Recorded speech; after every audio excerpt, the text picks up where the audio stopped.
So my name's Nick Hagen. I'm running for Roanoke City Council. Will you tell us a little bit about your personal background? Yeah, so I'm born and raised here. Family's lived here for a little over a century now. We used to have a store over here on Henry Street, Weeby Grocery, back in the day. That was started by one of my great grandfathers. My grandfather was in the House of Delegates on my father's side, John Hagen. But I grew up here. I'm an attorney. I do some historic property development throughout town, and I do some work with some nonprofits, throughout it. And my experience has been, serving, serving my clients and trying to address issues like affordable housing and the property development aspect, as well as making sure that Roanoke keeps its kind of the character of the city.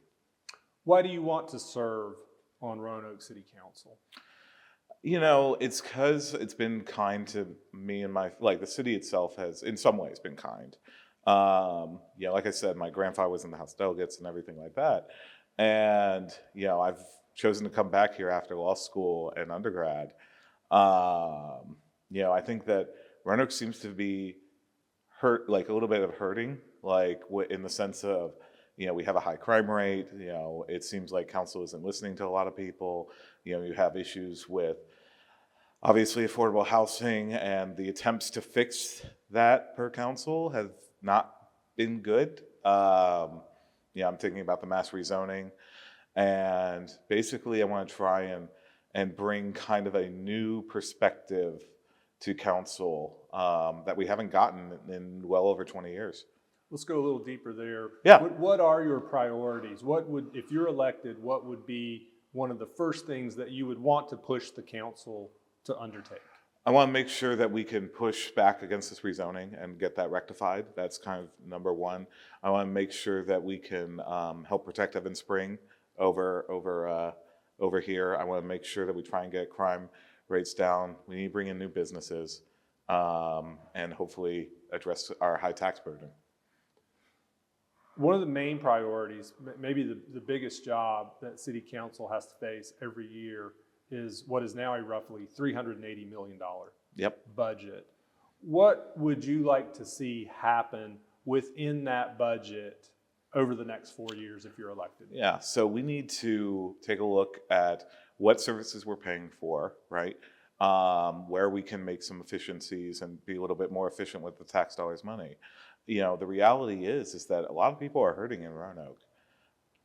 I look at even I look at my own personal tax burden, right? I had a piece of building over here that went from $6,000 annually in 2021. That was our tax burden, to $16,000. It's not sustainable. Like, the reality is that we keep seeing our population decline in the city, and part of it is because of this high tax burden. You don't see businesses that want to come here because they're going to have to pay these massive taxes, and as a result, everybody else has to pay higher taxes. So it becomes this weird cycle, and it impacts so much. So it impacts not just obviously jobs, but if you don't have jobs in Roanoke, there are issues with crime. You see crime as a viable alternative. So if we don't stop this cycle, where then and higher crime rate means less businesses don't come here, means higher crime rate. So we gotta stop somewhere and try to rectify that. For the budget itself, I want to make sure that we're getting the services and in an efficient way and that we're paying for. You had mentioned earlier about your family's history in the city. Your grandfather owned a grocery store on Henry Street. Great-grandfather, yeah. Great-grandfather, sorry. Years after the end of legal segregation in the city of Roanoke neighborhoods are still segregated. What do you think that the city could do or can it do in kind of dismantling this sort of segregated neighborhoods legacy? A lot of it is trying to rectify that past. I know that the Equity Empowerment Board was going to push for an apology for council to give for urban renewal. And that got nixed because of concerns about Evan Spring. I view Evan Spring and that whole thing as effectively an urban renewal 2.0, because what you're looking at is the city trying to impose a lot of its will on predominantly African American neighborhoods. The reality is that when Henry Street, when the Yard was around, they took a lot of it, including from my family. Like I'm half Lebanese, and so one of the things that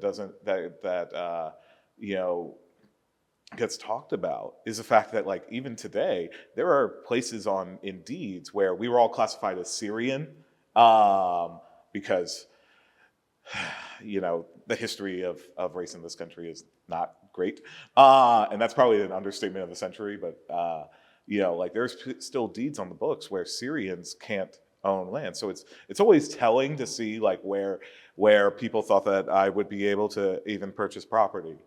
I think the way you get past is honestly talking with people, trying to learn from it, trying to address the inequities and injustices that have been perpetrated, either intentionally or unintentionally, by government. When I look around and I talk with people, it's I know it's easy for me to say a lot of this stuff because I'm the candidate, I'm the one running, but the reality is that all this, like a lot of this, could be helped by addressing the wrongs, and we haven't done that. And I think that begins by actually acknowledging a problem and trying to address it, and trying to bring in new jobs, and trying to give more people hope in the future, because we don't get that anymore, I think. Let's look at another different aspect of city planning Please. and policy. The city has a climate action plan. Mm-hmm. I don't know if you're familiar with it. If you are, do you agree or disagree with what it recommends for city planning when it comes to dealing with climate? So I agree that we need to do something about the climate. That's kind of not an issue. I think that the way that the city has tried to achieve this is a little bit misguided. We need to be looking at concerns about things. Obviously, they talk about heat islands. They talk about things like that. There are easier ways that we could be doing that we're not. So, like, for example, throughout Roanoke City downtown, you could have green roofs. Roanoke City is a heat island. I live literally a block away from here, and especially during this past summer when we had those heat waves, I'd walk outside and just feel, and being a bigger guy, I just feel like I was going to die. Just from a wall of heat. We can look at things like non-permeable asphalt, which would help both with, addressing heat and rainwater and things like that. So that's one. You can look at towards actually changing the colors, because shockingly, having things painted or carbon or black, it being black, it ends up absorbing a lot of heat. And so you end up compounding this, and it isn't just aspects like that are talked about in the climate action plan. You have issues with lead in our city that haven't been addressed. You have issues with other materials that were here because of the railroad and because of things that we used to use that would help to insulate, or, because Roanoke it's a relatively new city, obviously, but because it came up during the Industrial Revolution, you end up seeing these issues come about. So we need to address things like that. That I feel like the Climate Action Plan isn't addressing. And it's not that, plus there's other things like carbon capture from the air, and honestly changing the light bulbs to LEDs, which is a part of it. But what frequency, I can go into a very nerdy conversation about the frequency of light, but I will spare you all and the viewers. But when you look at it, like these old bulbs, like even this one out here, that type is sodium mercury. Like, it is not good for the environment. And so as a result, you end up not being able to address newer technologies, and it ends up being technically a more unsafe thing for roads. So it's not just climate action. You can see things like, safety on roads, and public safety in general with these types of things, because if you have a slightly different bluer light, you end up seeing a better, like studies have suggested that you see a better result with traffic in nights because your eyes can adjust a little bit better. And again, I could nerd out with you for a very long time about this, and I'm sure he would probably appreciate some of the nerding out about light and everything like that. But I will spare you all and the viewers. Very good. You talked about zoning earlier. One of the first things you would want to do is revisit the whole zoning ordinance that basically ends exclusively single-family zoning. What is your solution to encouraging development of more affordable housing in Roanoke? Yeah, so part of that is looking at things like historical tax credits and other grants that we can utilize to improve derelict properties. So currently, conservative estimates, if I recall correctly, are about 4,000 to 5,000 derelict units in the city. According to the city says that we need about 3,000 units. Why you would not go about trying to revamp those houses first before constantly changing the entire prospect of zoning is beyond me. But sure. My plan basically holds that we need to revamp those houses first. And the issue with these, there's another mess of the issue with the zoning. So rather than, and it impacts obviously Evan Springs as well, because Evan Spring is predominantly single family housing for that area. So now what council has done has basically pushed for more development of Evan Spring, despite the fact that they said that they weren't going to 2 years ago when a majority of them were running. To me, it's ridiculous. It's inconsistent, and it ends up being actual harm towards communities which have been harmed tremendously by the government of Roanoke City. So why wouldn't we just try to basically be like, look, we messed up, we need something new. This is a different topic. All right. And it speaks a little bit to not your background, but actually what you do for a living now. You, as an attorney, you handle a lot of cannabis issues. Does the city have a role in that? Would a city council person have a role in cannabis now that we're in this era of legalized marijuana, but it's still an sort of unregulated I gotta ask, was that a question for all the candidates, or no, just everybody me? Got a unique question. Okay, I was just curious because I'm like, I would love that if that was. I could have told you that off the top, but no, everybody. You're fine. But what role does a city council person have in so there's a couple cannabis issues? So there's a couple ways, right? So first off, we have the legislative committee. Basically, we can recommend to the House of Delegates and State Senate, hey, this is what Roanoke would like to see. We'd appreciate your advocacy for this sort of thing. So that's on a much more philosophical level sort of thing. But it will depend on what comes about from the House of, from the legislature. Once we get the legal sales, legal over 21 recreational sales, need to preface that. So one of the things that we can do, and it will depend because we are still a Dillon Rule state, and for those who don't know what Dillon Rule is, basically it says that all power for our local governments stems from Richmond. So that means that anything that is explicitly stated by the legislature or necessarily implied by the law is things that council and localities can do. Sorry, I've had to explain that a bit, but so it will depend what the legislation will look like. Ideally, I would like to see, obviously, a well-regulated market in the sense of like seed to sale, 5%, effectively 5% tax to the city, or broken up as 2.5 to 5% for the city and the state. Obviously, make sure that it's not getting in the hands of kids, not getting in the hands of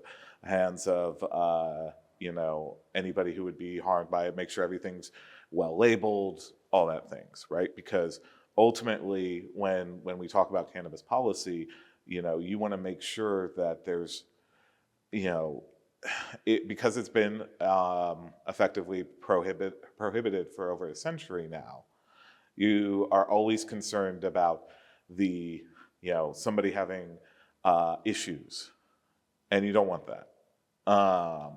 I think that, for a council, depending on what it would look like, it'll be talking about bringing in new businesses, either through things like indoor grow and, to even things which don't necessarily touch the plant, for things like, marketing or banking or, just the mere transportation of those, because, you're going to see things where we won't be able to likely, unless something changes in the federal government, we're likely not going to be able to see it being able to cross state lines. So you're going to have everything grown and done and everything here in Virginia, which is going to be great for us, considering Roanoke City has two methods of transportation. We have north to south for the interstate, and then the railroad from east to west.